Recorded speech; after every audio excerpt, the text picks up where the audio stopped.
a mis la main sur la longue liste des propositions qui ont été faites pour renommer le grand site qui est formé de l'hôpital L'Enfant Jésus et des nouvelles constructions que vous voyez derrière moi.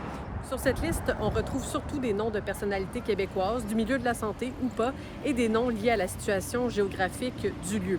Et sans surprise, il y a certains noms qui reviennent plus fréquemment. On s'en doutait quand même.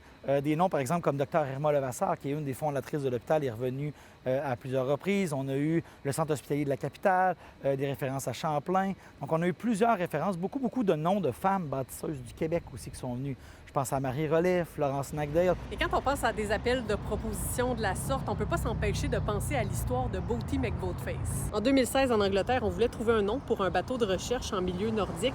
Et c'est le nom Boaty McBoatface qui avait récolté le plus de votes, un total de plus de 124 000 votes. Et l'organisation n'a pas retenu ce nom-là pour le navire, mais a décidé d'honorer ce choix du public en donnant ce nom à un robot sous-marin autonome. On a reçu la proposition Boaty McBoatface.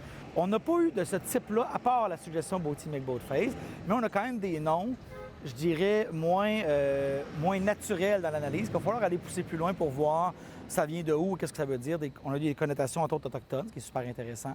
On a eu des connotations, je dirais, par exemple, le centre de l'espoir. Donc, les gens n'ont pas juste été dans des connotations géographiques ou de reconnaissance des gens. Les gens ont voulu aussi mettre des valeurs. Donc, il va falloir aller explorer ça pour voir ce qui est intéressant pour eux. Et ici non plus, c'est pas un concours de popularité. Il y a un jury qui va analyser toutes les suggestions de noms qui ont été faites et arriver avec une proposition finale en fonction de certains critères. Par exemple, ça prend une certaine unicité dans la toponymie. On ne peut pas avoir le nom d'un autre hôpital. On ne fera pas un deuxième Sainte-Justine ou un deuxième Royal Victoria, par exemple. Si c'est des noms de personnes, des gens qu'il faut qu'ils soient au moins décédés depuis 1 an, des gens qui ont une réputation irréprochable également. On a quand même eu des noms qu'on va faire des recherches pour le voir. Pourquoi on veut changer le nom de l'hôpital Enfant Jésus?